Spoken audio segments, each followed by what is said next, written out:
Friends, if you want to watch super hit movie True Lies in English then, you must like this video. If you are visiting our channel for the first time, don't forget to subscribe to our channel.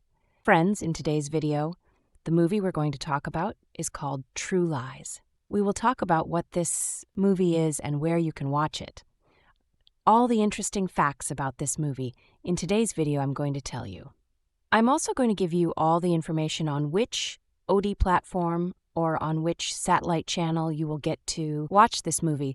Also, we will talk in detail about the technical department, music department, pre-production filming, post-production budget, box office collection of this film. We will also talk about the story of this film, and I will also give you a small review of the story of this film.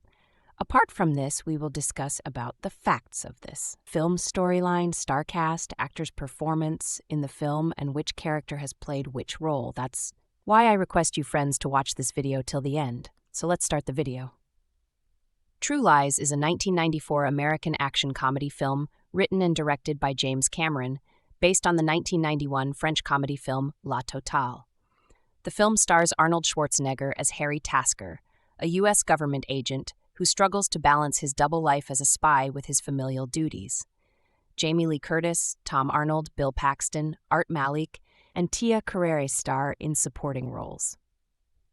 True Lies was the first Lightstorm entertainment project to be distributed under Cameron's multi-million-dollar production deal with 20th Century Fox, as well as the first major production for the visual effects company Digital Domain, which was co-founded by Cameron. It was also the first film to cost $100 million. True Lies received mostly positive reviews from critics, and ultimately grossed $378 million worldwide at the box office, becoming the third highest grossing film of 1994. For her performance, Curtis won the Golden Globe Award for Best Actress, Motion Picture Musical, or Comedy, and the Saturn Award for Best Actress, while Cameron won the Saturn Award for Best Director. It was also nominated at the Academy Awards and BAFTAs in the Best Visual Effects category, and also for 7 Saturn Awards. Plot: to his wife Helen and his daughter Dana, Harry Tasker is a computer hardware salesman often away on business trips, but he is actually a secret agent for Omega Sector, a top-secret U.S. counterterrorism agency. Harry, along with his teammates Albert, Gibson, and Faisal, infiltrates a party in Switzerland hosted by billionaire Jamal Khalid. At the party, Harry meets Juno Skinner, who turns out to not only be Khalid's art dealer, but someone paid by Crimson Jihad, a terrorist faction led by Salim Abu Aziz. Undercover as a potential buyer, Harry visits her, leading the terrorists to attempt to kill him. Harry fights them off but loses Aziz in a pursuit. As a result, Harry misses the birthday party that Helen and Dana planned for him.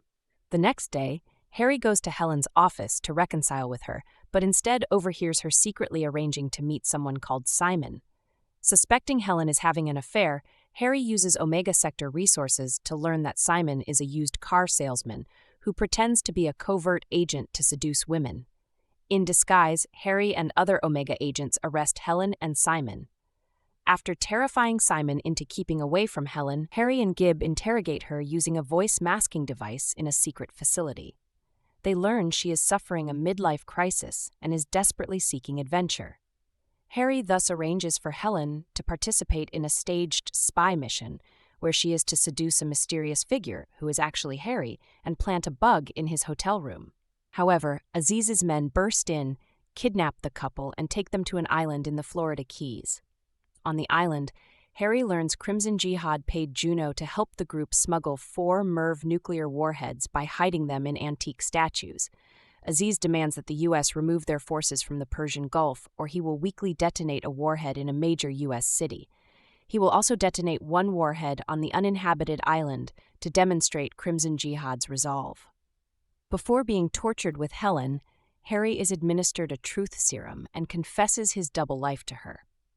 They escape and learn that 1 warhead is set to explode in 90 minutes, while the others are loaded onto vehicles to be taken into the U.S. via the overseas highway, thus bypassing U.S. customs. In the ensuing melee, Harry and Helen kill many of the terrorists, while Aziz gets away with 1 of the warheads on a helicopter. Helen is caught by Juno and taken in a limousine following the convoy. Gib and other Omega agents pick up Harry. They use 2 Marine Harrier jump jets to intercept the convoy by destroying part of the 7-mile bridge.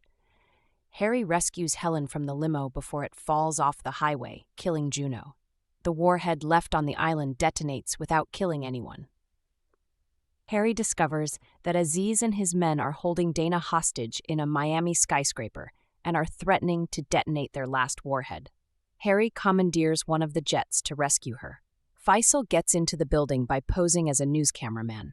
Dana steals the missile control key and flees to the roof, while Faisal kills several of Aziz's men. Aziz pursues Dana onto a tower crane, and then Harry arrives. Harry rescues Dana, and after a struggle with Aziz, he has him ensnared on the end of one of the plane's missiles, which Harry fires at a terrorist helicopter, killing Aziz and the remnants of Crimson Jihad. Harry, Helen, and Dana are safely reunited. A year later, Harry and Helen are working together as Omega agents. While on a mission at a formal party, they encounter Simon, working as a waiter and pretending to be a spy. Simon runs away in fear after they reveal themselves and threaten to kill him. Harry and Helen dance the tango while Gib pleads for them to take their work seriously.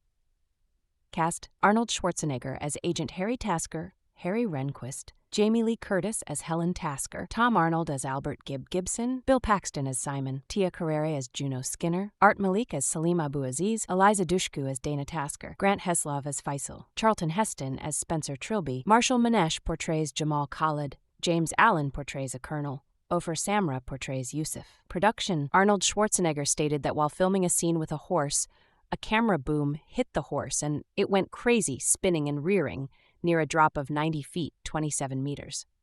Schwarzenegger quickly slid off the horse, and a stuntman caught him. He concluded, "This is why I will always love stunt people." Art Malik said he was drawn to the script's pantomime quality and the chance to work with director James Cameron. Costing $100 to $120 million to produce, True Lies was the first film with a production budget of over $100 million. It was filmed over a 7-month schedule. Eliza Dushku alleged that while filming True Lies at the age of 12, she was sexually molested by the film's stunt coordinator, Joel Kramer. According to Dushku, soon after that, an adult friend of hers confronted Kramer on set, and that same day, Dushku was injured during a stunt and several of her ribs were broken, while Kramer was responsible for her safety. Kramer has denied the accusation of sexual misconduct. Dushku's co-stars Arnold Schwarzenegger, Jamie Lee Curtis, Tom Arnold, and director James Cameron all voiced support and admiration for Dushku's bravery. Of the many locations that were used in the film, the Rosecliff Mansion was used for the ballroom tango scenes in the beginning of the film, and the exterior of the Swiss chalet that Harry Tasker infiltrates is Ochre Court. The ballroom dancing scene that closes the film, as well as the scenes in the lobby of the fictional Hotel Marquis in Washington, take place in the Crystal Ballroom of the Millennium Biltmore Hotel in downtown Los Angeles. The outdoor structures used by Aziz's smuggling ring as a base of operations were a series of custom-made Alaska Structures fabric buildings leased to the production crew during filming. It was during the production of True Lies in 1993 when Cameron would also first meet his future Titanic and Avatar film series co-producer John Landau, who Cameron stated in July 2024 was the studio suit assigned to oversee True Lies. 19. In the time following the production of True Lies, Landau would leave Fox to join Cameron's production company Lightstorm. Music. This was the first film to use the 1994 20th Century Fox logo and fanfare adapted and conducted by Bruce Broughton. Reception. Box office. True Lies was a box office success. Opening in 2,368 theaters in the United States and Canada, it ranked number 1 at the U.S. box office in its opening weekend, grossing $25,869,770 and beating Forrest Gump. Once Forrest Gump returned to the top of the box office the following week, True Lies dropped into second place, earning $20.7 million. It was the number 1 film in Japan for 12 straight weeks. True Lies was the second major American film to be released in China since The Fugitive, and generated a total of $103 million, becoming the country's highest-grossing Hollywood film. The film also became the highest-grossing film of all time in the Philippines. True Lies went on to gross $146,282,411 in the United States and Canada and $232,600,000 in the rest of world, totaling $378,882,411 worldwide, making it the third highest-grossing film of 1994, behind The Lion King and Forrest Gump. Critical reception. On the review aggregator website Rotten Tomatoes, the film holds an approval rating of 70% based on 57 reviews and an average score of 6.60/10. The website's critical consensus reads, "If it doesn't reach the heights of director James Cameron's and star Arnold Schwarzenegger's previous collaborations, True Lies still packs enough action and humor into its sometimes absurd plot to entertain."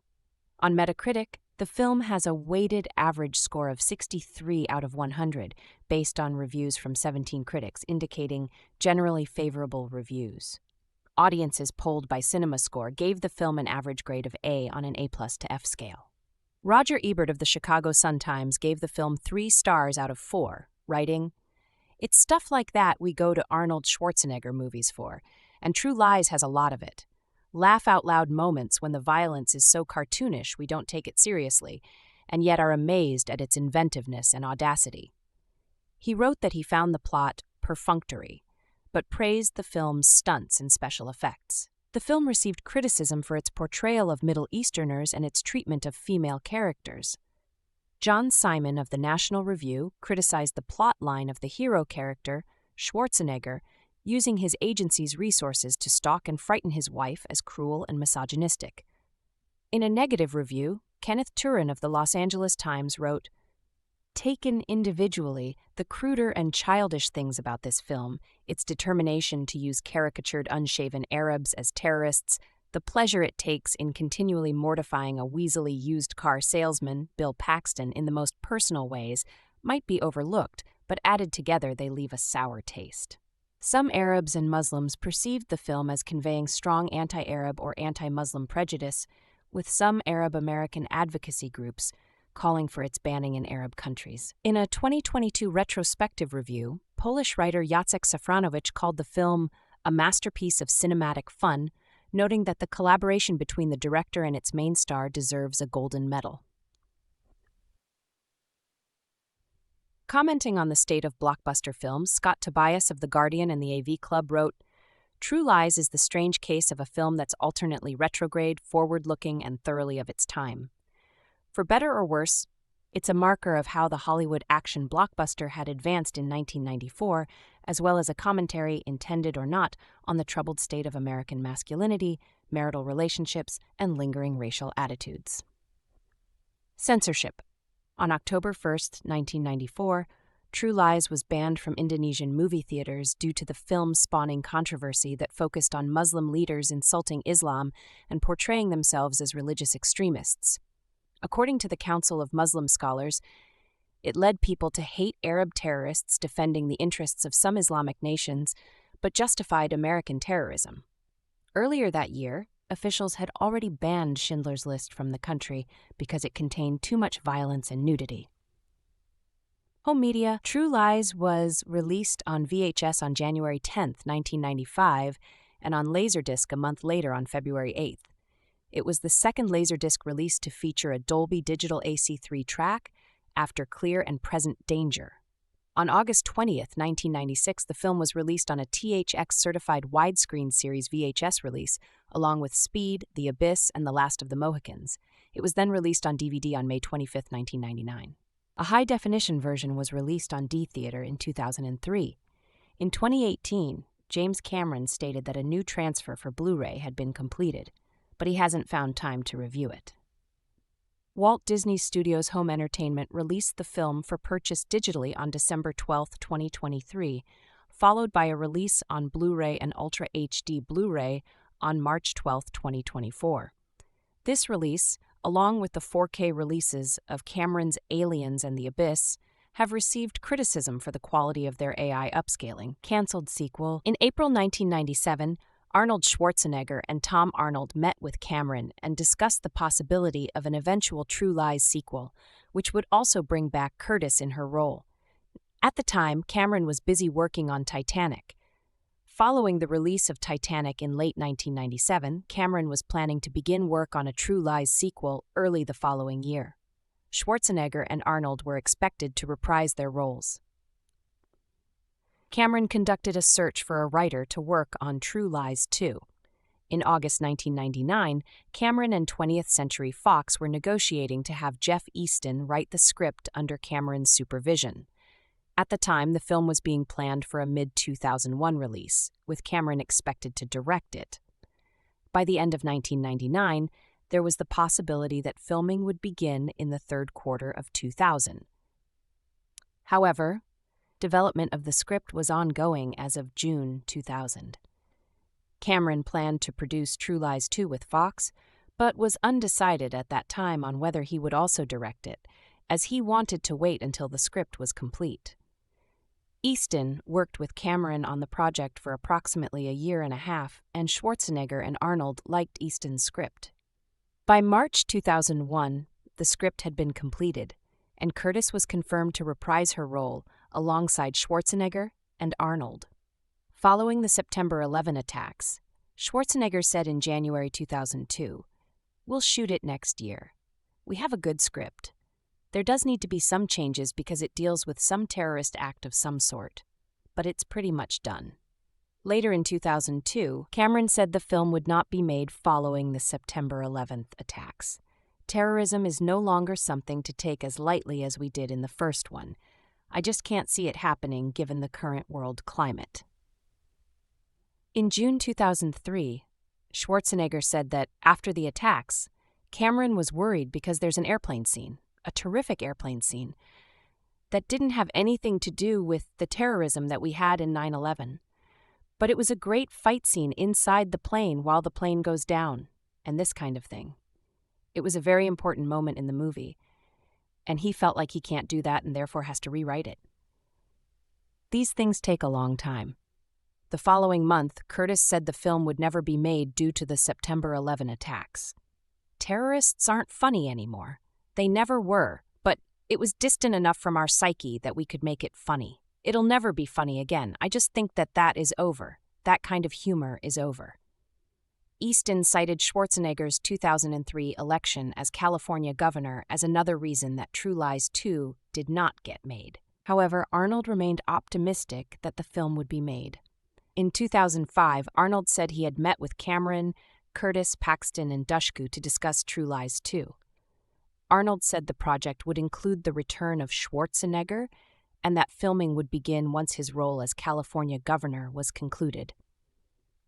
Cameron said in 2009 that there were no plans to make the film, and Curtis in 2019 reiterated her previous comments. "I don't think we could ever do another True Lies after 9/11. Art Malik concurred, saying during the time of True Lies' filming, there was an element of fanaticism brewing and anti-West feeling going on, but I don't think any of us took any of it as seriously as we had to after 9/11. I think one of the reasons for that is probably the reason True Lies 2 was never made." In the 2005 film The Kid and I, Tom Arnold plays a fictional character based on himself. In that film, the character had starred in True Lies and is pursued by a fan and teams up with Henry Winkler and Linda Hamilton to make a sequel. Schwarzenegger and Curtis cameo as themselves. Other media. Video games. Shortly after the film's release, video games based on the film of the same name were released for the Super Nintendo Entertainment System, Sega Genesis, Game Gear, and Game Boy platforms. Television. Main article, True Lies TV series. On February 10, 2021, CBS announced a pilot order for the True Lies series adaptation. Matt Nix wrote the pilot and produced with Josh Levy via Flying Glass of Milk Productions. James Cameron, director of the film, executive produced with Ray Sancini through Lightstorm Entertainment. Mary Viola of Wonderland Sound and Vision also executive produced, with Corey Marsh of Wonderland co-executive producing. McGeig was set to direct the pilot and executive produce via Wonderland. In March 2021, CBS moved the pilot off-cycle to give the series producers more time to film the pilot later in the year. By May 2022, Anthony Hemingway replaced McGee as the director of the pilot and subsequent episodes via Anthony Hemingway Productions to air by the 2022-23 broadcast season at CBS. Steve Howey and Ginger Gonzaga were cast in the lead roles, while Erica Hernandez, Omar Miller, Mike O'Gorman, Annabella Didion, and Lucas J. round out the supporting roles. On May 13, 2022, CBS officially picked up the series. The series was scheduled to premiere on February 23, 2023, however, it was delayed to March 1, 2023, and was ultimately canceled in May 2023. When James Cameron's True Lies hit theaters in 1994, the story of a muscly spy, Arnold Schwarzenegger, moonlighting as a computer salesman while his bored wife, Jamie Lee Curtis, found secretive ways to pursue purpose, was fun, fresh, and provocative. Fast forward nearly 30 years, and many of the film's tropes and stereotypes just don't hold up. So when it came to adapting the film into a TV show, changes were necessary. Unfortunately, in updating the material, showrunner Matt Nix failed to keep the essence of what made the movie so fun in the first place: the lies between a husband and wife. Like the film, the TV show centers on a spy named Harry, Steve Howey. His wife, Helen, Ginger Gonzaga, and their two teens believe him to be a dull computer salesman with way too many business trips under his belt and no sense of adventure. Helen, a linguistics teacher, is bored with her routine life and craves excitement in between her kickboxing and yoga classes. She believes her marriage is in a rut until her friend wonders whether the extended trips and secretive phone calls could be an affair. Cue Harry's guilt and an invitation for his wife to join him on his next work trip in Paris. That's where the marital tension ends and the spy drama begins. Within 26 minutes of the first episode, Harry's cover is blown, and Helen is thrust into his life as a spy. Not only that, but the fighting skills she's acquired through her workout videos, coupled with her knack for languages, leads Harry's boss, Beverly D'Angelo, to recruit her onto the team by episode's end. In the world of action dramedies, it's always a good idea to suspend disbelief. For example, it's refreshing to see a grown woman go straight to her husband and ask whether he's having an affair. However, it's also hard to believe she'd make a great spy when she's failed to go through his phone or check his pocket for receipts. As for Harry, his wife's immediate integration into his work life doesn't force him to address that he's been gaslighting her for the past 2 decades, good intentions or otherwise. Speaking of that work, while it was necessary to update Helen into a more savvy wife with her own skills and knowledge, bringing her into the fold so quickly is also the show's biggest mistake. It removes the tension between husband and wife, while also eliminating the title's promised lies. As a result, there is a lack of passion between the pair. What makes them tick as a couple? How was she able to forgive him so quickly? Are they not concerned about something happening to them on the job, potentially orphaning their children? Is there lingering resentment on either side? Throughout the first 3 episodes, there are quick references to the couple's backstory, but nothing solid to help understand their motives or quirks. It's a very surface-level look at a pair you're supposed to root for and relate to as they work together to take down the bad guys. After screening those episodes, taking down the bad guys while dealing with routine household chores and raising kids does seem to be the gist of the series. Sure, there are occasional film Easter eggs, if you've even watched it recently, like the famous helicopter stunt and the scene in which Harold and Helen are tied up to chairs. There are also fun action sequences and fish-out-of-water setups as Helen learns the ropes. But this True Lies sits tonally among CBS's other primetime procedurals that feature teams working together to eliminate threats, except here, 2 of the members happen to be married, and they bicker at work every week. In other words, it's fine, but there's nothing new. If that's the kind of show you're looking for, then you'll want to tune in. Howey is charming enough, and Gonzaga dives into the role with aplomb. You get the sense there's little she isn't willing to try. It makes her the most watchable part of any scene, as she perfects that balance between action and comedy. The scenes are slick, the action is fast, and the outcomes are predictable. Sometimes that's exactly what you want from your weeknight watch. But if you're expecting a deeper story, ongoing tension, or layered characters, you may want to keep flipping. A fearless, globe-trotting, terrorist-battling secret agent has his life turned upside down when he discovers his wife might be having an affair with a used car salesman while terrorists smuggle nuclear warheads into the United States. IMDb. I think I have a more positive recollection of True Lies, thanks to first seeing it as a 13-year-old when it first came out, rather than being as aware of some its more problematic issues as I am as an adult. Although with the 2 Avatar films released so far, essentially co-opting Native American and Maori cultures for entertainment purposes, I'm not sure James Cameron has evolved the same as a person. One of the biggest strengths of True Lies is its near-perfect blend of action and humor that many blockbusters struggle to manage today. The film knows exactly when to ratchet up the tension with amazing set pieces and chases that never go on too long, but also knows when to slow down a bit and inject a well-timed joke or one-liner to break the tension. The result is a movie that is entertaining from start to finish. To add to that is the incredible cast, with Arnold Schwarzenegger perfectly cast as the tough and capable Harry Tasker, and he brings both his physical prowess and his trademark humor to the role. Arnie really does have seriously underappreciated comedic timing. Schwarzenegger is a true action movie icon, and his presence in the film adds a level of star power and charisma that few other actors could match, and certainly not today. Jamie Lee Curtis is also outstanding in the film, which is pretty much what you expect from her. Her character, Helen, starts off as a bored housewife, blissfully unaware of Harry's true occupation, but she quickly becomes a key player in the action and proves herself to be a capable foil to her husband. Curtis brings both a contrasting style of humor and a lot of warmth to the role, and she and Arnie have great chemistry together. Personally, though, Tom Arnold is the standout in the film.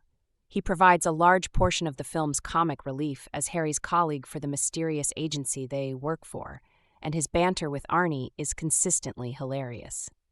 It does feel a little weird to see Arnold in an action movie, but his performance adds a lightness to the movie that helps to balance out the intense action scenes. A last mention for the late, great Bill Paxton, who is unforgettable as Simon, a sleazy used car salesman who gets in over his head thanks to his entanglement with Curtis's Helen. Paxton brings a heavy dose of nervous energy to his role, and his scenes are some of the film's funniest and most memorable. His over-the-top performance is the perfect counterpoint to the more relatively subdued performances of the other actors. To sum up, it's the cast of True Lies that really elevates the movie to a truly exceptional level. Arnie, Curtis, Tom Arnold, and Paxton all deliver outstanding performances, with their fantastic chemistry and contrasting talents making the movie a joy to watch. And their performances are one of the primary reasons why the film has become so well loved for what could have proven to be a generic action comedy. Of course, it's hugely important to acknowledge that True Lies is not a perfect film by any means. While it was liked well enough when released in 1994, there are elements of the movie that I imagine would be condemned if it were made today. Specifically, the film's portrayal of Arabs has been criticized as Islamophobic and relies on stereotypical depictions of Arabic terrorists. Although the lack of any real backlash against the Avatar movies unfortunately makes it more likely it would be glossed over. The movie's depiction of Arab villains is problematic, and it's important to acknowledge that this type of subpar, to say the least, representation perpetuates very harmful stereotypes that can have real-world consequences. However, it's also important to note that, like myself, the film is now old enough that many younger people who saw it on release weren't really aware of those issues at the time, and have a soft spot for a movie that they may have a different opinion of if released today. True Lies is a thrilling and hilarious movie that is highly entertaining for the majority of the time. While it's not without serious problems with the representation of Arabic terrorists, the movie's combination of action and humor is still perfectly pitched, and that initial impression of seeing it at such a young age means I can't ever see myself disliking it for its issues, even though I am conscious of how shitty that is.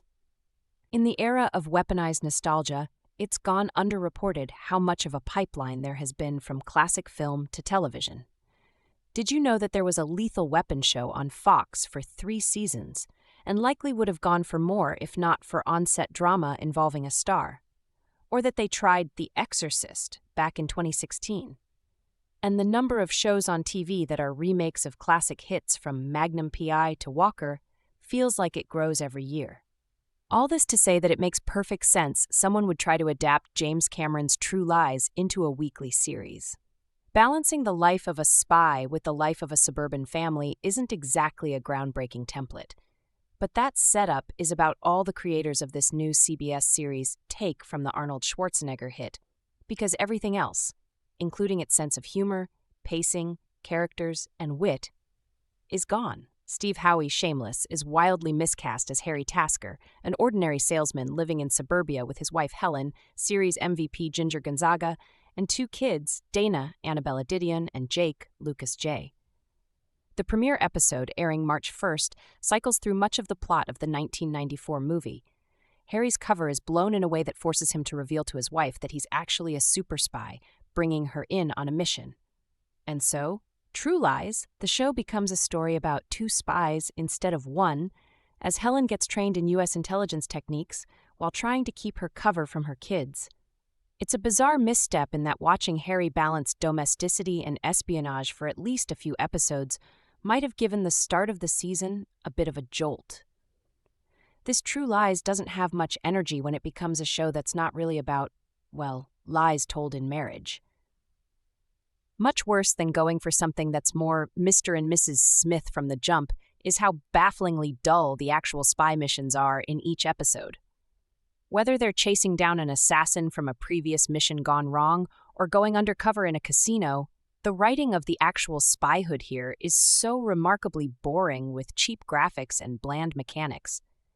It doesn't help that the rest of the crew around Tasker is one of those dull assemblies of non-characters. People who might get a quirky line or two, but are just there to push the plot along. Omar Miller deserves better. All of these structural flaws mean that a lot of the entertainment value of the show falls at the feet of its 2 leads. Gonzaga is charming in a way that makes it believable that she wouldn't just panic and run when she found out her husband was a spy. She captures the kind of person who would just see this latest hurdle as another thing to overcome, and she truly holds the show together when it's working. On the other hand, the often charming Howie is dull when Harry needs to be charming and suave, and yet he's also not quite there as an average family dad. I know it's not fair to compare to the original, but Schwarzenegger was convincing both as a family man and an action star, but Howie can't figure out either. He's charismatic enough of a performer to work through it and get there eventually. But I wondered if it was intentional to make another bland CBS protagonist to appeal to the widest common denominator. Cameron's 4th movie tells the story of Harry Tasker, Arnold Schwarzenegger, who, unbeknownst to his wife, Helen Jamie Lee Curtis, has been a secret agent for the Omega Sector, which specializes in counterterrorism. Life becomes complicated for Harry when he suspects his wife of having an affair. The paranoia leads to a chain of events that will forever change Harry's marriage as his personal and work life collides with one another. Part of the appeal of True Lies comes from its tantalizing premise of what if Arnie the action star had a semblance of internal life. While some of Arnie's previous movies have had his character attempting to protect loved ones, they've often felt like plot devices for motivation, as opposed to independent characters with agency. One of True Lies' few awkward steps comes from Harry's daughter, Dana Tasker, Eliza Dushku, being relegated to a plot device, with the thread about her stealing being set up and not addressed again. This aspect is coupled with the movie being an unabashed romantic and heightened spy movie. Cameron's portrayal of the spy world is post-James Bond in the best way, with time-wasting and seductive tangos, along with amusing action situations. The highlight is a chase between Harry on a horse and the central terrorist figure, Salim Abu Aziz, Art Malik, on a motorbike within the confines of a hotel. At the same time, Cameron has fun with the spy concept, insofar as installing it with a universality via many of the characters having a fake-it-until-you-make-it confidence. That makes them able to play the part well.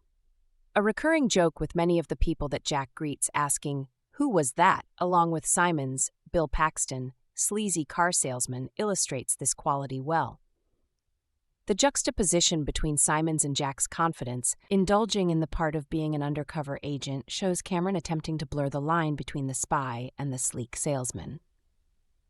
But the true masterstroke of True Lies comes from how the spy adventure affects Helen. Curtis's portrayal of a mousy and bored suburban woman who has to discover her confidence and sexuality amid a mission is the linchpin for Lies not becoming a postmodern Bondian affair. It also helps that Curtis equals Arnie in the delivery of one-liners, often with a sardonic and sharp edge. In particular, her line delivery of "I married Rambo" is as funny in its postmodern implications as they are in a wife realizing she's married to an action star. Arnie is serviceable as a spy who is trying to lead a double life. He comes alive when he's angry or has to portray action convincingly.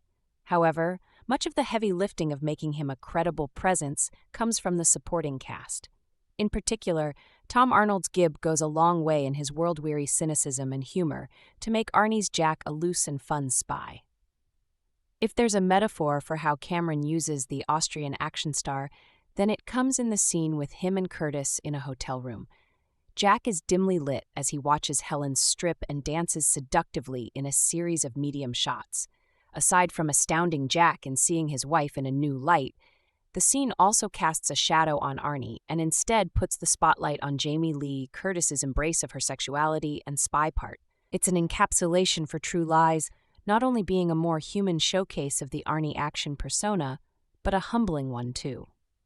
As James Cameron continues his victory lap as rethroned king of the world, with both Avatar: The Way of Water and Titanic making more and more millions at the box office, here comes a striking reminder that not everything he touches turns to gold. Granted, it might only be the lightest of grazes with just a token executive producer credit, but the finished product is so thoroughly junky that even the mildest of associations is the kind of embarrassment one would want scrubbed from both IMDb page and televisual history at large. It didn't have to be this way. Conceptually, converting his boisterously entertaining 1994 action comedy True Lies into a TV series isn't entirely ill-advised. The loose setup of mixing marital strife with high-octane action was already enough to inspire 2005's equally enjoyable Mr. and Mrs. Smith, itself receiving a more prestige-y small screen transfer later this year courtesy of Donald Glover. One could argue the film also led to Date Night, Night and Day, and a flurry of other genre-mixing crowd-pleasers. At one point, Cameron was set to take a larger role before retreating into the blue and handing over the baton to a team that promptly drops it, falls over and lands flat on their faces. What once felt zippy and slick, if a little dated with its gender politics, now feels leaden and cheap. A cruel reminder of the fun we once had almost 30 years ago. We're most definitely not in the multiplex anymore, and have instead been tornadoed into the washed-out, low-rent world of network TV, specifically CBS, home to NCIS, CSI, FBI, and SWAT. True Lies is every bit as anonymous as any one of those or their many spin-offs, taking a familiar brand name and overlaying it onto a dusty blueprint. The difficulty with taking a $100 million budgeted action flick, True Lies was in fact the first movie ever to cost that much, and remaking it on a fraction of the cost is that we're automatically forced into comparing and contrasting. The cheaper one inevitably not faring quite as well within a flashy genre such as this, one of the many reasons ABC's Marvel shows were hard to stomach. But understandable budget downgrade aside, TV's True Lies is made with such lack of interest in style or well-choreographed action that it makes the differences that much easier to spot. Aiming for globe-trotting sleekness, but giving us Atlanta sleepwalking blandness instead. The setup is initially similar. Harry Tasker, Steve Howey, who is no Arnie, is a suburban computer salesman keeping his life as a spy secret from his wife Helen, Ginger Gonzaga, who is no Jamie Lee Curtis. She's progressively bored with married life, craving the spark they once had. The show deviates after Helen finds out and then becomes a trained-up member of Harry's elite team, with the resulting episodes sending them both on missions while trying to keep up the facade back home. Hilarity doesn't ensue. It makes sense for the extension to push the plot forward in this way. A series based around him keeping the secret and her almost finding out would have been patience testing. But the theoretically ambitious 007 adjacent scenarios the pair are sent on are all drably designed, punishingly unexciting, and devoid of any juice. Matt Nix, the show's creator, never managing to find that sweet spot of propulsive action and quippy comedy. It's no one's fault in particular, and rather everyone's all at once, with uninspired placeholder dialogue. You know what your dad says, computers don't sell themselves, performed by two lackluster leads who lack chemistry and comedic timing, underselling material that really needed the oversell. The presence of Beverly D'Angelo, someone who actually knows what she's doing, as Harry's boss is a brief bomb. The film-to-TV pipeline is as close to clogged as ever. This year we have Fatal Attraction, Grease, Dead Ringers, and the aforementioned Mr. and Mrs. Smith on the way, but True Lies has shown us why execs should be less reliant on looking back, exemplifying the sheer, maddening pointlessness of doing it just because. Misfiring as action, comedy, and reason for mass employment, it reminded me of Jeff Goldblum's ever-relevant Jurassic Park adage that overlords are too busy being preoccupied with whether they could, they didn't stop to think if they should. True Lies is an entertaining yet easily predictable late-night watch that fails to keep up with the original. The CBS original show, based on James Cameron's spy action comedy film of the same name, premiered on March 1st. The True Lies remake is created by Matt Nix and revolves around the same premise as the original film, featuring Steve Aoki and Ginger Gonzaga as the unusual couple bound to save their marriage and the world. The storyline itself is too predictable and cliché.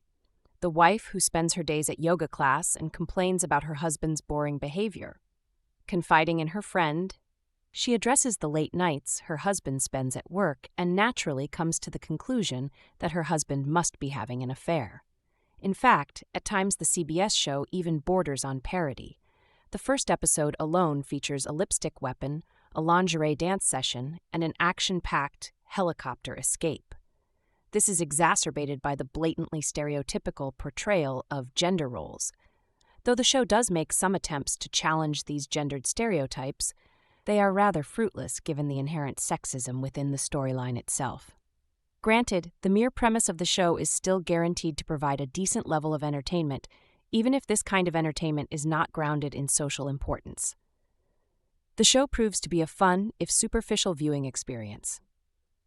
True Lies is the kind of show that works as long as viewers do not think and simply watch. In addition to the lack of innovation in the story, the cinematography leaves room for improvement. Many of the camera angles, frames, and transitions appear to have been taken straight out of a reality TV show. Bizarre production choices such as the Parisian backdrop also begs questions along the lines of who knew that there were palm trees in Paris? Both actors, Aoki and Gonzaga, try their best given the material, but generally disappoint. They feed too much into the typical action comedy trope, making their portrayals almost caricatures. One of the only things the pair has going for them is that they have enough chemistry to convince the audience that their marriage is not broken beyond repair. It remains unclear why Nix felt the need to adapt Cameron's successful film into a television series. The CBS original is best described as a 2010s action comedy starring Melissa McCarthy, and while there is nothing wrong with a cheesy, funny, and carefree movie, it simply requires the dramatic support of the big screen. The show proves that not everything needs to be turned into a television show. True Lies Review. When getting ready for my 2022 Best of lists, I discovered that I had revived 99 films this year. Which made me wonder, what could be the lucky number 100? Just as I pondered that, True Lies finally made its way onto streaming. I have not seen this in years, but while I loved it when I was younger, the years are rarely kind to films like this. But given the year that James Cameron has had with Avatar, it was all the better time to jump back to one of his classics. So, to set the scene, an exclusive party is taking part on a snowy cold night at Lake Chapeau, Switzerland, at a heavily guarded chalet. But not all the guests are coming in the front door. Some are cutting through the gates to the lake under the ice. Harry Tasker, Arnold Schwarzenegger, works for a secret U.S. counterterrorism unit called Omega Sector and is investigating the billionaire art dealer Jamal Khalid, Marshall Manesh, as a possible front for laundering money to Islamic terrorists. But no one outside of the agency and his team, Albert Gibson, Tom Arnold, and Faisal, Grant Heslov, not even Harry's wife Helen, Jamie Lee Curtis, and daughter Dana, Eliza Dushku, knows what he does. One tango later, Harry must make a less than quiet exit from the party. But while his work and home life are separate entities, they are about to come crashing together. Right from the start, this is an action spy film with all the sensual dancing, gadgets, one-liners, and daring escapes that come with it. For example, many action scenes have been set in bathrooms, with the recent Mission Impossible being a solid example. However, boy, this one still holds up even after all these years. It all works with the slow kickdown of doors, the poor civilian caught in the crossfire, exploding porcelain, and the incorporation of the environment into the fight. The fact that Harry ends the fight on a horse in an elevator yelling sorry to everyone caught in his wake is just the icing on the cake. Coming into this film, I was expecting the Islamic representation to have aged, as well as a blue cheese left in the sun, and I was not wrong. What I missed last time, or maybe was just not mature enough to understand, was just how bad the setup is once Harry thinks Helen is cheating on him. His anger and torment of his wife, whom we as an audience know have not done anything wrong, escalates beyond all reason. In his jealousy, he tasks the entire apparatus of the U.S. government against her, and given how we have seen police do this to women, escaping abuse that is then played for laughs, it is a bit creepy, to say the least. There are clear hints of satire here, but not enough to make this part work. But then, all that said, I also can't help but say that Helen's transformation into Doris was and might still be one of the most sensual moments in cinema, where everyone still keeps their clothes on. It is an odd dichotomy that I can't rectify, but it also the energy the film uses to launch into its final act action set piece. The setting of this film is one of those factors that ultimately dates it to a time and place, in that it could not be set any time other than the early 1990s. People understood Islamic terrorism, but in a way that could be used in a comedy, something that would be impossible in a couple of years. The Soviet Union had collapsed, and missing nuclear weapons was a real fear they could tap into. True Lies also exists in this weird period when James Bond was on hiatus, and it was not sure if it would return, and if it did, could it capture its former glory. There were a lot of attempts to capture that vibe, and this was the best option out of America. Like most action films from the time, it lives or dies with its final action set piece. Yes, the villains are evil, almost so comically bad they could be an RR. Indeed, when you think about it, Juno Skinner's motivation in this film makes no sense. The explosions are big and full of flames, the jets are screeching through the air, the synth score is blaring, the model work is outstanding, and everyone gets a moment to shine. I mean, there is not a single scene where Jamie Lee Curtis is not giving here most at every moment. Did it need the coda at the end? No. Did I still like it? Absolutely. Also, a tip to filmmakers out there, use more Harriers in your films. In the end, do we recommend True Lies? To be clear about a few things, it is very much a product of its time, with all the strengths and weaknesses that come with it. Indeed, there are parts of this film that have aged very badly. But when it sings, it soars. I mean, I have had Por una cabeza, the tango, stuck in my head all day. If you like True Lies, I would recommend to you Top Gun Maverick. As a TV show, CBS's True Lies is a bottle rocket. The accurate minimization of the series isn't exactly cheap, but it's definitely incongruously small. True Lies is a fizzy throwback that's closer to something like a Heart to Heart or series creator Matt Nix's Burn Notice than to a Hollywood smash translated to the small screen. What Nix has done is recreate the first act of the Cameron movie and its French source material, the 1991 film La Totale, skipped over all the uncomfortable and icky stuff that makes up the middle, and leapt ahead to the sequels that we never got. Probably because, as this series suggests, those sequels might have run the risk of being borderline generic. Shameless veteran Steve Howey steps into the Arnold Schwarzenegger role as Harry Tasker, an all-purpose spy within the ultra-secretive Omega Sector. Harry is constantly going off on international jaunts to save the world, but as far as his wife Helen, Ginger Gonzaga, knows, he's a boring computer salesman, prone to missing key events in the lives of teenage kids Dana, Annabella Didion, and Jake, Lucas J. Helen, incidentally, is now a community college linguistics professor with an aptitude for languages, Taibo, and yoga, all of which will come in mighty handy when she learns the truth about Harry's secret identity and very quickly becomes a part of his world of espionage and intrigue.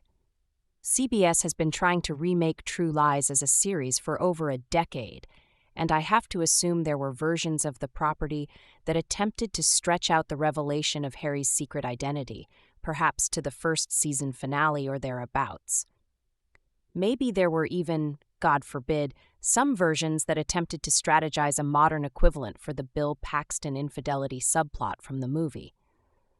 I'm honestly relieved that wasn't the way they chose to go, since the longer Helen is oblivious to Harry's secret, the more it invalidates the observational traits that will eventually make her a useful member of the team. But once the show folds her into the team, the overall familiarity of the material makes it hard to get invested. And if you like convoluted secret-keeping, there are still Helen and Harry's 2 kids, who barely register so far. In Helen, Gonzaga has the series' only fully developed character, through the 4 episodes sent to critics. She has a clear skill set, albeit one for which the value of all those aforementioned recreational interests is a tiny bit silly, as well as an emotional investment in the life that she and Harry lived before.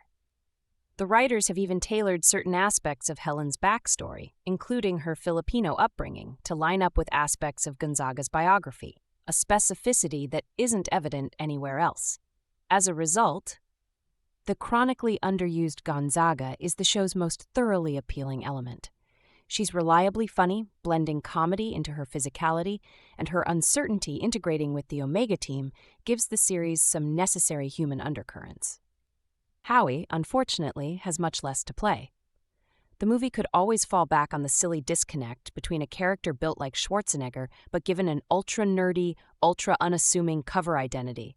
It's hard to tell exactly what Harry is here, especially since, after the prelude, we get almost none of Harry the Secret Keeper or Harry the Solo Spy. People talk about his expertise and excellence. It's part of why he was allowed to have a civilian wife in the first place. But very little of it is on display in either the initial Helen Free mission or subsequent episodes. Howie and Gonzaga bicker with some occasional spark, but the writing has insufficient cleverness to really stand out, never rising to the crackle that existed between Michael and Fiona in the early run of Nix's Burn Notice. The other members of the Omega team are even less defined.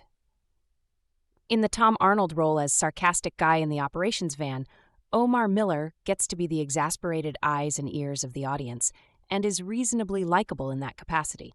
The team also includes Maria, Erica Hernandez, and Luther, Mike O'Gorman, who I'd say were created for the show, except that, other than a romantic past, neither has been created with much personality. I'm rooting for more screen time for Beverly D'Angelo, a very funny replacement for Charlton Heston as the Omega boss. Replacing the cartoonish Middle Eastern baddies of the movie, this True Lies goes through a series of wholly interchangeable nefarious weapons dealers and never really finds any sort of stakes or scale to its action. The use of foreign settings, so many Getty Images-style establishing shots of places like Paris and Salzburg, is meek. The team of directors, starting with Anthony Hemingway in the pilot, failed to mount anything memorable by way of a set piece, with a milquetoast helicopter stunt in the premiere, rather amusingly standing, is as a shadow of the Harrier-driven spectacle in the movie. There are at least some okay guest stars, including Matthew Lillard, who is so good in his appearance that if the show hits for CBS, I can safely guarantee he will either become a recurring piece of the ensemble or be given a spin-off. When it comes to the remaster, I'm going to be comparing this against the 1999 DVD that I owned prior to the digital copy provided by 20th Century Studios for this review, just to help set the stage for the comparisons to come. Helen, when he suspects her of having an affair with a used car salesman, Bill Paxton. The results are hilarious, as enjoyable as the Harry Slen proceedings are. They start to drag. What begins as great comic relief grows tiresome before it gives way to something else. After all, with actors of Schwarzenegger and Curtis' limited scope, there's little hope of anything dramatic coming out of this part of the movie, better to move on, which True Lies eventually does, Tom. Arnold is probably not many people's idea of Arnold Schwarzenegger's ideal sidekick. I've got 2 Arnolds in this review, how to keep them straight. In fact, he may not be anyone's ideal Tonto. To the big man's Lone Ranger, surprisingly. However, his wisecracking character works. Had this been a serious film, Roseanne's hubby would have been hopelessly out of place. But amidst all the multi-million-dollar foolery he's at, home comic relief is his job, and he does it admirably. There are the requisite spectacular explosions coupled with an expectedly high body count. More people die in the first 15 minutes of True Lies than in the whole of Speed. This is, after all, an Arnold Schwarzenegger motion picture, and certain things are expected. It certainly delivers a lot more than Last Action Hero did. True Lies is an old-fashioned, high-tech fun time at the movies by not trying to out Die Hard to Die Hard and relying instead on its own brand of mayhem and humor. This movie has injected some much-needed freshness into a genre that always threatening to turn stale in combination. Speed and True Lies deliver a summer one punch that will leave viewers squirming with excitement and gasping for breath. I already reviewed True Lies back in 2007, so I considered skipping it in this series, but it was a big hit, knocked Forrest Gump out of the #1 slot for a week, became 3rd highest grosser of the year, and such a straight-up summer blockbuster that it seems like it needs to be addressed. And I thought some people would be disappointed if I didn't include it. But if you're one of the many who consider it an action classic, you might wish I abstained. My arc with True Lies goes like this. At the time, I was hugely disappointed. It was an impressive action spectacle, but it struck me as painfully racist and misogynistic. That wasn't unheard of in those days. And I had a knee-jerk revulsion to anything that seemed jingoistic or militaristic. So there were many beloved 90s hits that I watched feeling like the guy who didn't belong at the rally. But I took True Lies as a real betrayal from Cameron, who I admired so much for what he did with Ripley in Aliens and Sarah Connor in T2, and whose Terminator movies warned of out-of-control worship of military hardware. Now his big achievement was being the first guy allowed to film a particular war plan he thought was awesome. When I finally revisited it for that review, I still felt frustrated with all that stuff, but maybe a little more forgiving. I had some success letting things go and enjoying it on an action level, but I don't know. Watching it now, I still can't say I like it. No, it's not trying to be anything deep. The corny premise taken from a French farce is just a setup for some jokes and some action, and unlike any other movie in Cameron's filmography, it means to be lightweight, breezy entertainment, but it has so many undercurrents that leave a bad taste in my mouth that it's hard to just smile and enjoy the ride. Arnold Schwarzenegger, between Last Action Hero and Junior, is honestly great as Harry, Tasker secret agent on the trail of nuke-seeking Crimson Jihad's terrorists. I want to love this character. He gets to do a Svei tuxedo James Bond thing in the opening, but with Arnold-type action of blowing people away, smashing people, sometimes saying his ridiculous "you loose on-liners," the climactic "you're fired," is obviously the best thing in the movie, and I still love his politeness, the way he's always apologizing to people, inconvenienced by his action scenes, especially in the excellent horse versus motorcycle chase. But to me, he represents this really retrograde view of married life that, at this age, bothers me more than any of the other stuff. It's based in the comical premise that he lives a life of danger and thrills, but has to keep it secret even from his wife, Helen. Jam Lee Curtis between My Girl 2 and House Arrest, and as a result, she thinks he's a boring nerd and is unfulfilled. It works as a metaphor. At the beginning, their marriage lacks the necessary communication and honesty, and at the end, they share their passions by being spies together and are much happier. But on the literal level, the story depresses me, because it's this old idea that husband and wife spend their days at dull office jobs and their nights ignoring each other and don't really have any bond or spark unless some kind of adventure of a typey that will never happen to us happens to fall into their laps. Tom Arnold's Gib fills the familiar Ads 9's archetype of the buddy from work who makes sexist jokes all the time. You're supposed to laugh at his comments, but think, "Oh, you rascal," and know that our hero isn't like that. We saw this earlier in the summer with Larry Miller's character in Dream Lover, but he turned out to be the bad guy. Update, or maybe he was a red herring. I've already forgotten. Gib is more uptight about operations than Harry, so he's less comfortable, using all the resources of a national security apparatus for a private good. But he does it, and together they indulge in the exact type of machismo that Cameron so handily dismantled in Aliens. Bill Paxton, between Future Shock and Apollo 13, is so funny as the slimy, weasel-used car salesman who tries to seduce Helen by pretending to live a life coincidentally like Harry's actual one, but the way he's defeated did is by being scared into peeing his pants twice and admitting he has a small penis. Hudson would have loved that. I don't want to restart the debate about how bad or not bad it is to have one-dimensional cartoon Arab terrorists as the bad guys. What seems almost more relevant now is that being such stereotypes makes them boring, flavorless villains exactly as forgettable as the interchangeable leather jacket Euro gangsters in the worst Steven Seagal DTV movies. The most memorable scene for main villain Aizart Malik the Living Daylights is when he slaps his accomplice Juno Tia Kara showdown in Little Tokyo Harley-Davidson and the Marlboro Man really hard. So the hero won't be the only one seen treating women horribly. She's more interesting than him, but stuck with the sidekick rule, the least forgivable section of Duff. The movie was always pretty infamous, or at least divisive, believing Helen is cheating with Simon, when really she's just sucker into helping him. Harry has her kidnapped by the agency interrogates. Her using a voice disorder torments her so much she cries and slams a stool against the one-way mirror. Then shocking, even Gib, he makes her believe she'll go to prison if she doesn't go undercover as a prostitute and do a striptease for a client actually him, but she doesn't know it. I should mention that Mrs. Verne had never seen True Lies and was curious to watch it with me. She hadn't commented much, but a few minutes into this scene said, "I don't like this." It was kind of uncomfortable to watch it with her, but not nearly as much as the first time I saw it when it was a sold-out showing. And the stranger in the seat next to me was literally drooling and giggling with delight. I remember Curtis being praised for looking great and having the guts to do it deserved, but it continues to bother me that it's presented as fun. Hotness despite the context? I'm glad she broke something over Harry's head for this, but she should have divorced him.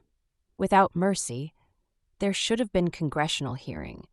Harry and Gib should have done time. The more the movie throws this kind of sordid at me, the less forgiving I get about its smaller faults, like its structure as an action movie to me. The best action is the horse chase and the bathroom fight. The helicopter chase over the bridge is also great, and the excellent stunt work holds up, so it makes a good climax. And I do remember the Harrier versus building sequence seeming really impressive at the time, but I don't think it holds up so well. I guess it was logical to make it personal by having their daughter, Eliza, do this boy's life, taken hostage. But to me, it's the only James Cameron fake-out ending that makes me wonder if it should have been the real ending for me. It doesn't earn the 2 hours and 21-minute runtime.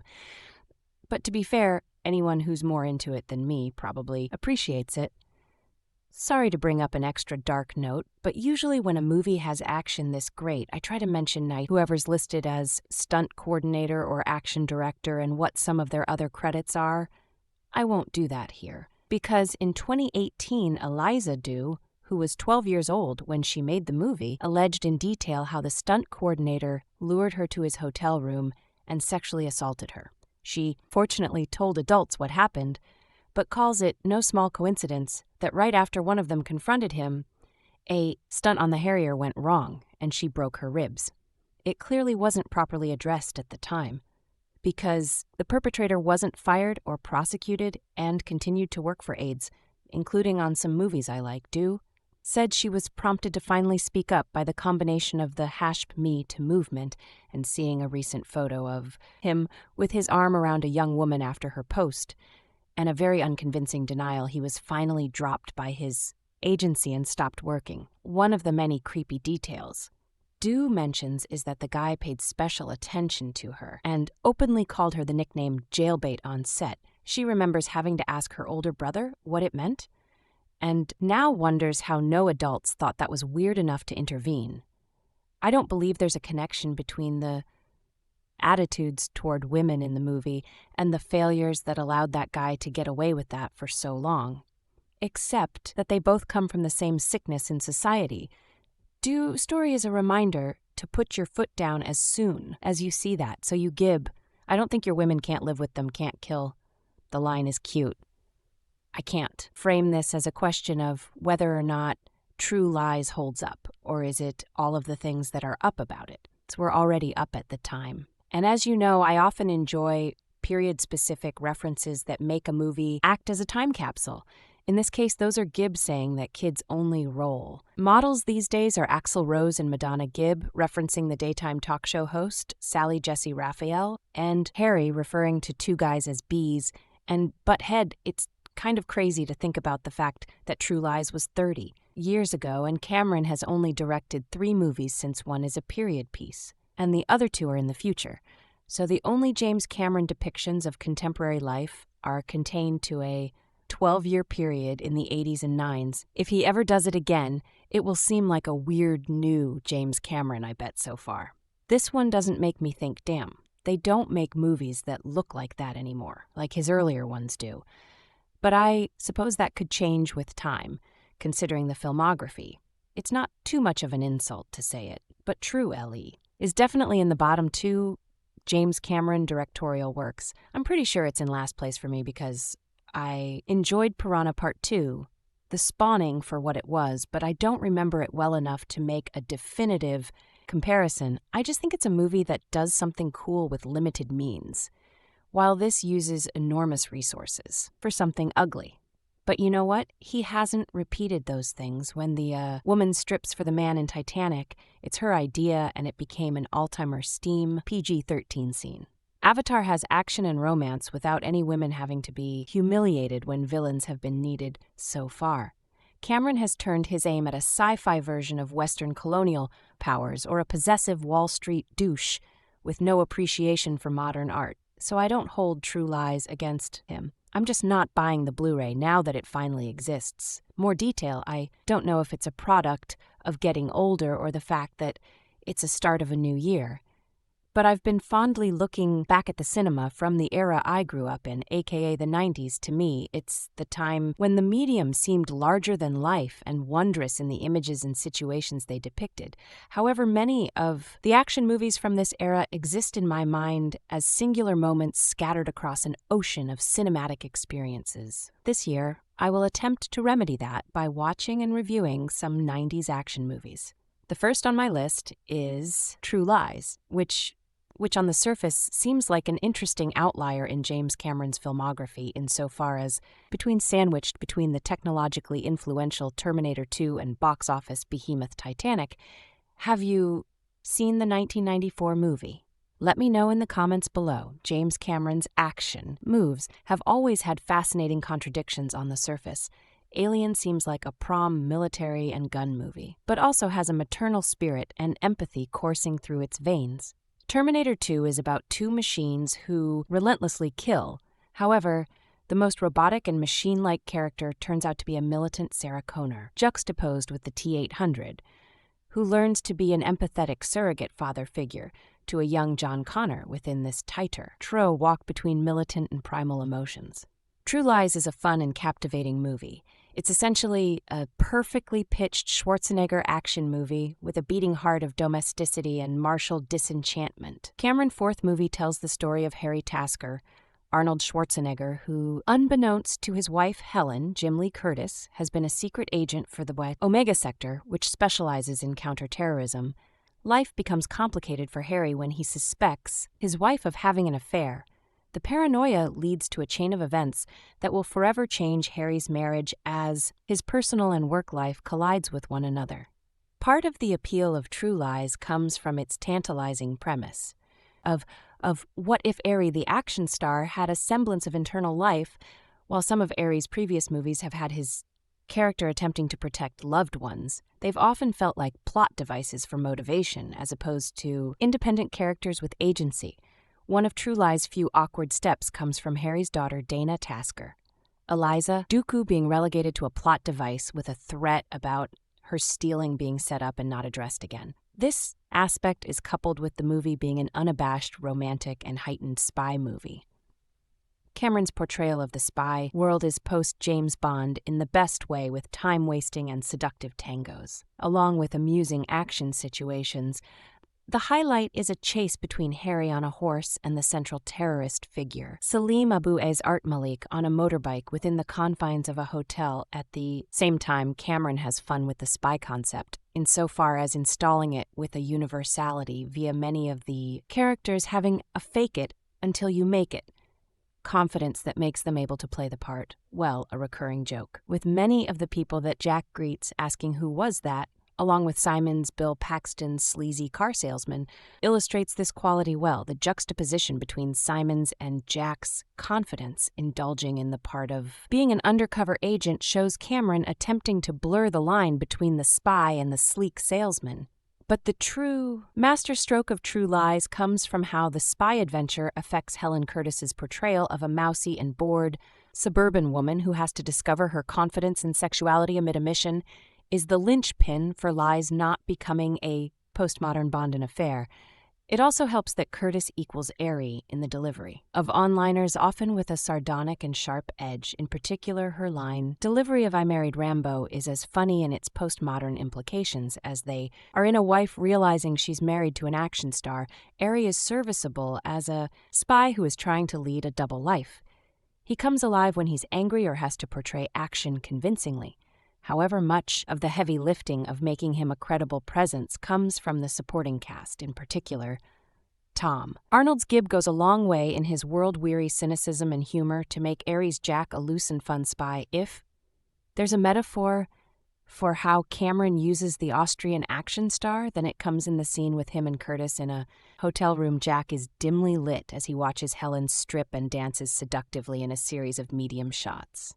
Aside from astounding Jack in seeing his wife in a new light, the scene also casts a shadow on Airy and instead puts the spotlight on Jam Lee Curtis's embrace of her sexuality and spy part. It's an encapsulation for True Lies, not only being a more human showcase of the airy action persona, but a humbling one too. When getting ready for my 2022 best of lists, I discovered that I had R99 films this year, which made me wonder what could be the lucky number 100. Just as I pondered that True Lies finally made its way onto streaming, I have not seen this in years. But while I loved it when I was younger, the years are rarely kind to films like this. But given the year that James Cameron has had with Avatar, it was all the better time to jump back to one of his classics. So to set the scene, an exclusive party is taking part on a snowy, cold night at Lake Chapeau, Switzerland, at a heavily guarded chalet. But not all the guests are coming in the front door. Some are cutting through the gates to the lake under the ice. Harry, Tasker Arnold Schwarzenegger, works for a secret U.S. counterterrorism unit called Omega Sector and is investigating the billionaire art dealer Jamal Marshall Manesh as a possible front for laundering money to Islamic terrorists, but no one outside of the agency and his team, Albert Gibbs Gibson, Tom Arnold, and F. Grant Heslow, not even Harry's wife Helen Jam Lee Curtis and daughter Dana. Eliza Dew knows what he does one tango later. Harry must make a less than quiet exit from the party. But while his work and home life are separate entities, they are about to come crashing together. Right from the start, this is an action SLS spy film with all the sensual dancing gadgets, onliners, and daring escapes that come with it.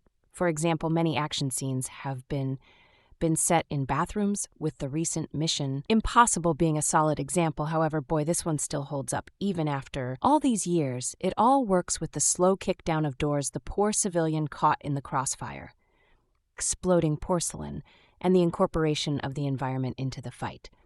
The fact that Harry ends the fight on a horse in an elevator yelling sorry to everyone caught in his wake is just the icing on the cake. Coming into this film, I was expecting the Islamic representation to have aged, as well as a blue cheese left in the sun, and I was not wrong. What I missed last time, or maybe was just not mature enough to understand, was just how bad the setup is. Once Harry thinks Helen is cheating on him, his anger and torment of his wife, whom we as an audience know have not done anything wrong, escalates beyond all. reason in his jealousy, he tasks the entire apparatus of the U.S. government against her, and given how we have seen police do to women escaping abuse, that is then played for laughs. It is a bit creepy, to say the least. There are clear hints of satire here, but not enough to make this part work. But then, all that said, I also can't help but say that Helen's transformation into Doris was, and might still be, one of the most sensual moments in cinema where everyone still keeps their clothes on. It is an odd dichotomy that I can't rectify. But it also the energy the film uses to launch into its final action set. The setting of this film is one of those factors that ultimately dates it to a time and place, in that it could not be set any time other than the early 1990s. People understood Islamic terrorism, but in a way that could be used in a comedy, something that would be impossible in a couple of years. The Soviet Union had collapsed, and missing nuclear weapons was a real fear they could tap into. True Lies also exist in this weird period when James Bond was on hiatus and it was not sure if it would return, and if it did, could it capture? New project would require him to try something new comedy, although rooted in science fiction. To this point, he had coupled those interests with plenty of action. The director could handle the technical stuff, the guns and the explosions. But could he handle quips, gags, and physical humor? Cameron tapped his friend Randall Frakes to help complete the script uncredited, along with a bevy of comedy writers to punch up the material with humor while they helped him with the humor. Cameron selected a villain that reflected current political anxieties instead of the Soviet threats that pervade so much. T-Tax on September 11th, the ultimatum given by AIs to the U.S. now registers like many such videos by similar groups, since True Lies stills the set follows Harry Tasker, Schwarzenegger, a super spy who leads a double life. Harry maintains a cover as a family man and computer salesman. He's husband to Helen Jam Lee Curtis and father to rebellious teen Dana Eliza Dooku. The family isn't a plant, it's genuine, but they're unaware of his real job, an agent in a U.S. counterterrorism unit, Harry's eye-patch-wearing boss. Charlton Hone a nod to Nick Fury by Cameron. A Marvel Comics fan runs the top, secret Omega sector. Another nod, this one to Han's 1971 hit The Omega Man, while Harry tries to track down members of a group called the Crimson Jihad in Switzerland. His absence at home causes a rift of her unreliable husband who constantly breaks his promises. Helen has resigned herself to saying, "You know, Harry," when he learns that Helen may be having a secret rendezvous with another man. Harry uses his intelligence resources to spy on her. Inevitably, the two sides of Harry's life come crashing together, putting his family at risk from the Crimson Jihad. Aziz discovers Harry's identity and kidnaps the couple along with their daughter, prompting Harry to reveal his secret life, rescue his family, and stop the bad guys for his cast. Cameron wanted Jamie Lee Curtis's Helen. They met when she was filming Blue Steel 1990 under the direction of Catherine Bigelow, Cameron's wife at the time. And he had Curtis' mind when writing Helen Tasker. However, Schwarzenegger wasn't convinced Curtis could play the role. After months of screen testing other actresses and possibly landing on Jodie Foster, they hadn't found a suitable alternative. Then Cameron caught up with A Fish Called Wanda 1988 and was reminded how Curtis was more than her Scream Queen persona from Halloween 1978, or Comic Presence in Trading Places 1983. She could also be charming, funny, and sexy. Cameron returned to Schwarzenegger and asked the star to trust him. Curtis could pull off Helen. To Schwarzenegger's credit, he trusted his director and never again expressed doubt about his co-star. Similarly, Cameron auditioned Tom Arnold for Harry's agency sidekick Gib and loved him for the part. Everyone around the production questioned Arnold, an obscure goof labeled an opportunist, for his marriage to Roseanne Barr and his contributions to her popular ABC sitcom, a ios to Arnold's reputation. Cameron liked his manic quality and cast him to bring a more chaotic tone to the scenes, with the comparatively rigid Schwarzenegger. True Lies became the first project to materialize from a 5-year deal made in 1992 between Cameron and 20th Century Fox, which agreed to back the director's production company Lightstorm Entertainment in the deal. Cameron had creative control to greenlight any project with a budget of less than $70 million, and Fox would distribute domestically among the films to come out. Of the deal, were Strange Days 1995, directed by his ex-wife Catherine Bigelow, and co-scripted by Cameron, and the remake Solaris 2002, directed by Steven Soderbergh. However, the deal with Fox had a wrinkle that required Cameron to provide a detailed budget in advance of securing a completion. Bond a required contract that ensures a film will be completed on schedule and budget. This meant Cameron had to convince Fox to pay for any overages on the initial $60 million budget, which of course he would need in typical Cameron fashion. The budget continued to balloon throughout the course of the 6-month shoot, which started in the sweltering Miami heat of August 1993 and continued in Los Angeles. After the Northridge earthquake that registered 6.7 on the R-tier scale, delays due to Cameron's perfectionism and one improvisations doubled the budget to a reported $120 million, then one of the most expensive films ever made, True Lies, stills consider the sequence of Harry's shootout in a Washington, D.C. mall restroom, which was supposed to be completed in one day of filming, but instead took 5, one of the film's best set pieces rivaled by a similar bathroom. Brawl and Mission Impossible Fallout 2018, the shootout became increasingly elaborate under Cameron's direction. He added ever more bombastic details while filming, such as eyes shooting out the stall doors only to have Harry leap for his gun by sliding in water from broken pipes and toilets. Yuck, Cameron's insistence on the toughest but also the most authentic way to accomplish visuals meant further challenges when a scene called for Harry to fly a Harrier jump jet on which Dana is perched. Cameron used some digital effects, but he also built a full-size fiberglass model 300 feet above Miami for a convincing and dangerous stunt. Other setups, such as when Harry chases Aziz onto a hotel rooftop and the bad guy races his motorcycle through a glass barrier and flies across to a rooftop pool on an adjacent building, haven't aged well in visual terms. Then again, they never looked that good, unlike his previous 2 features. The last few decades have not been kind to several moments in True Lies, which, due to their clunky execution, take the viewer out of the story today.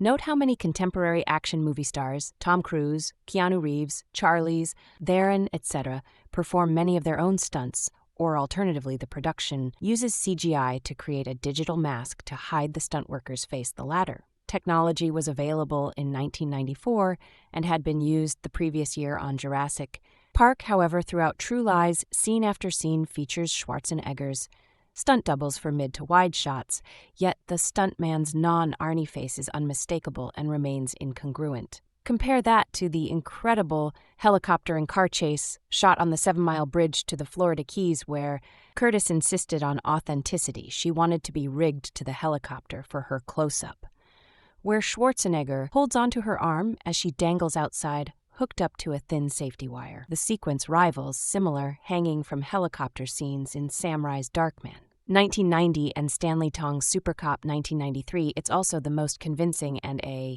inspiring stunt in Cameron's film, complete with a limo crashing beneath Curtis and her writhing in the air.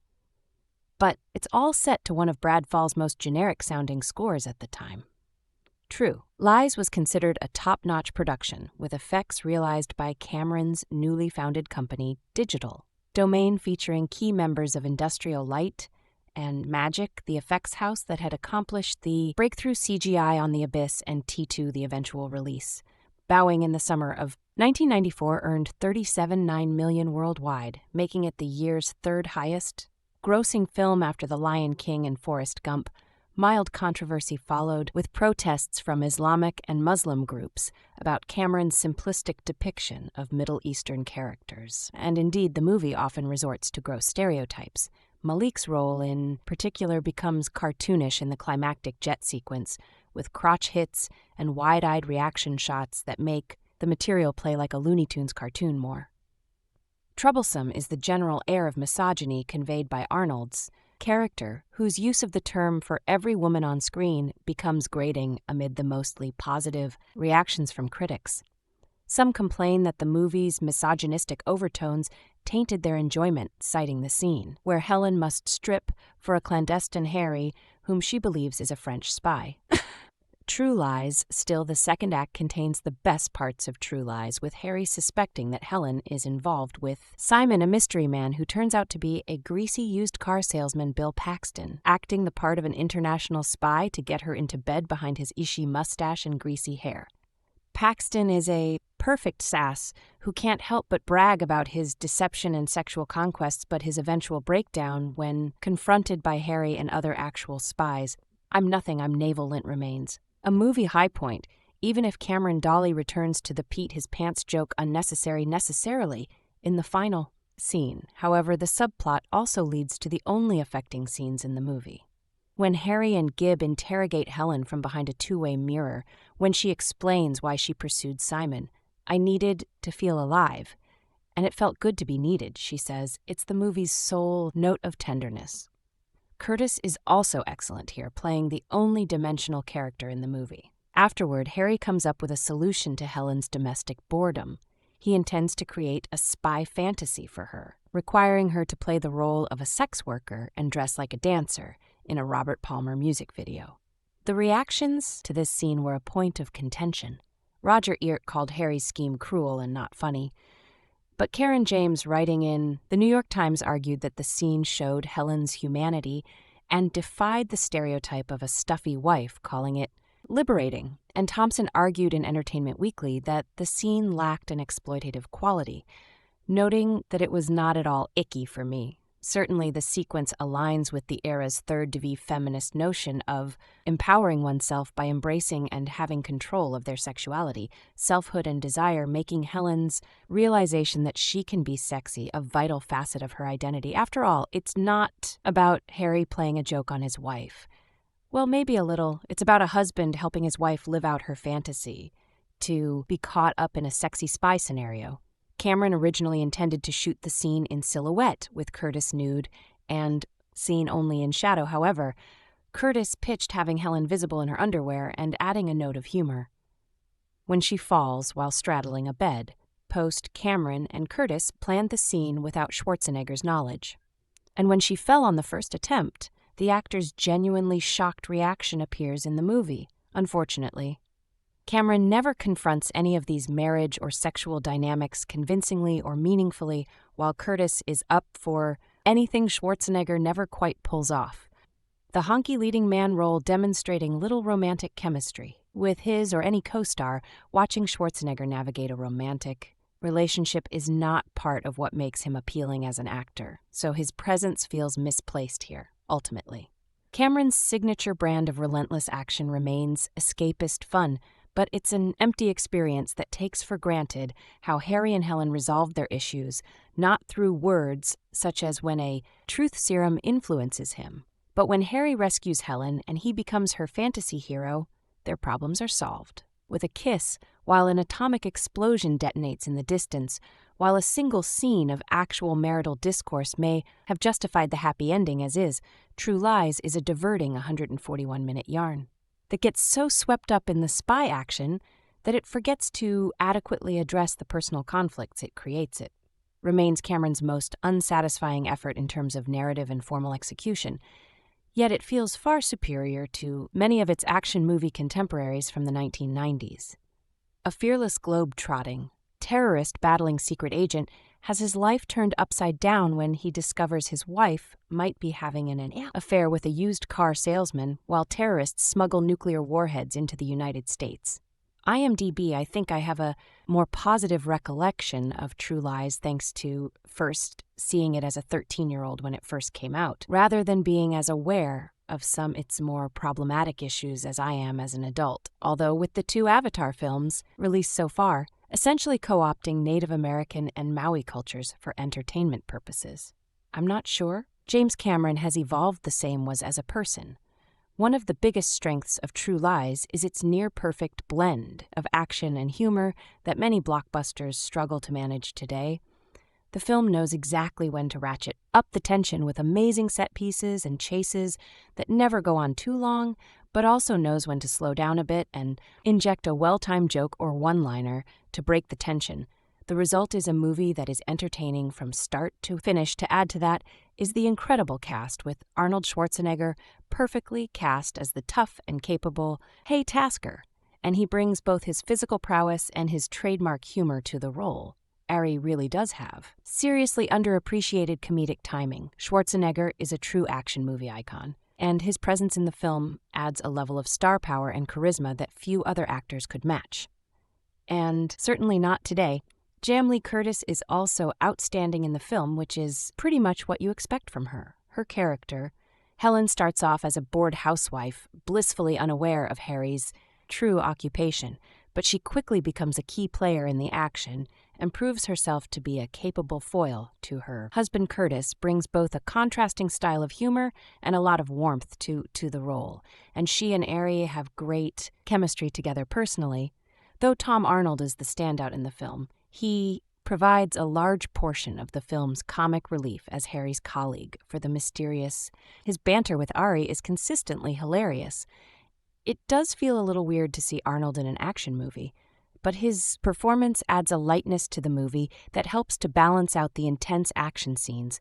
A last mention for the late great Bill Paxton, who is forgettable as Simon, a sleazy used car salesman who gets an over his head thanks to his entanglement with Curtis. Helen Paxton brings a heavy dose of nervous energy to his role, and his scenes are some of the film's funniest and most memorable. His over-the-top performance is the perfect counterpoint to the more relatively subdued performances of the other actors. To sum up, it's the cast of True Lies that really elevates the movie to a truly exceptional level. Ari Curtis, Tom Arnold, and Paxton all deliver outstanding performances with their fantastic chemistry and contrasting talents, making the movie a joy to watch. And their performances are one of the primary reasons why the film has become so well-loved for what could have proven to be a generic action comedy. Of course, it's hugely important to acknowledge that True Lies is not a perfect film, by any means. While it was liked well enough when released in 1994, there are elements of the movie that I imagine would be condemned if it were made today. Specifically, the film's portrayal of Arabs has been criticized as Islamophobic and relies on stereotypical depictions of Arabic terrorists, although the lack of any real backlash against the Avatar movies unfortunately makes it more likely it would be glossed over. The movie's depiction of Arab villains is problematic, and it's important to acknowledge that this type of subpar to, say the least representation, perpetuates very harmful stereotypes that can have real-world consequences. However, it's also important to note that, like myself, the film is now old enough that many younger people who saw it on release weren't really aware of those issues at the time and have a soft spot for a movie that they may have a different opinion of. If released today, True Lies is a thrilling and hilarious movie that is highly entertaining for the majority of the time, while it's not without serious problems with the representation of Arabic terrorists. The movie's combination of action and humor is still perfectly pitched, and that initial impression of seeing it at such a young age means I can't ever see myself disliking it for its issues. Even though I am conscious of how shitty that is, this film, directed by James Cameron, screenplay by James Cameron, produced by James Cameron.